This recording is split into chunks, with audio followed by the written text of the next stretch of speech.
राधे राधे। मैं बतला रहा था कि आत्मा जो न स्त्री है न पुरुष है न नपुंसक है, वो शरीर को ऐसे धारण करता है जैसे कोई व्यक्ति कपड़े पहन ले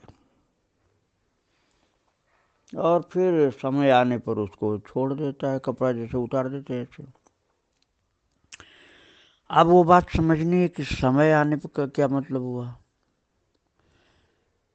समय आने का मतलब ये हुआ कि उसको कपड़े को धारण करने का एक प्रारब्ध, अर्थात देह धारण करने का प्रारब्ध, वो प्रारब्ध पूरा होते ही उसको छोड़ना पड़ता है।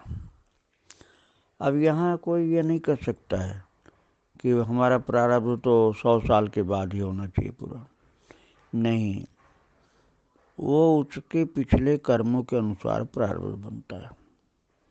तो किसी का बचपन में ही प्रारब्ध पूरा होगा, किसी का जवानी में, किसी का बुढ़ापे में। लेकिन जो इस ज्ञान को प्राप्त कर लेता है कि ये शरीर मेरा नहीं है, मैं नहीं हूँ, अर्थात मैं न शरीर हूँ न शरीर मेरा है, कुछ दिन के लिए ये मुझे टिकने की जगह दी गई, फिर हमको आगे यात्रा करनी है। शरीर जैसे बच्चा था, जवान हुआ, बूढ़ा हुआ, ऐसे एक दिन मर भी जाता है। और आत्मा कुछ दिन के लिए वहाँ टिकती है, फिर उसकी यात्रा आगे चालू हो जाती है।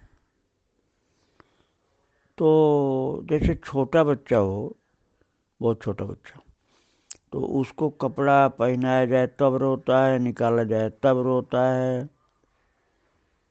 तो कपड़ा पहनाना भी उसको दुखदाई, निकालना भी दुखदाई।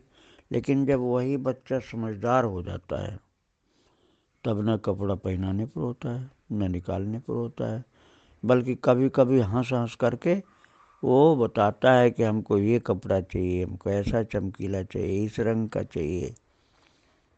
यहाँ तक कि वो खुद भी निकालने को तैयार हो जाता है कपड़ा और दूसरा पहनने को तैयार हो जाता है। ये समझदार बच्चे की बात है। तो अज्ञानी बच्चा बहुत छोटा गोद का रोता है।